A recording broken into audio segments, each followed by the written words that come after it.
केल्या असल्या तरी त्यावरून अजितदादा जिवंत आहेत असं बोललं जातंय. याचं दुसरं कारण म्हणजे अपघातानंतर विमानातील मृतदेह जळाले.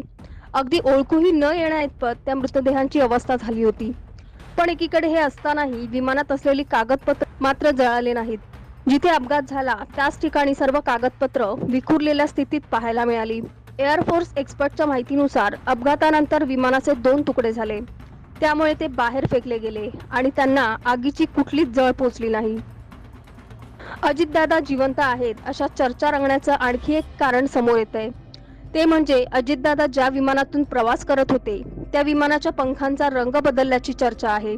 अपघाताआधी विमानाच्या पंखांचा रंग हिरवा होता आणि नंतर तो लाल झालेला दिसला.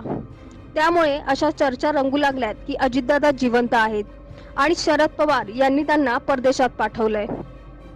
खासदार संजय राऊत यांच्या विधानानुसार अजितदादांकडे भाजपच्या भ्रष्टाचाराची फाईल होती. अपघाताच्या 15 दिवस आधी अजित पवार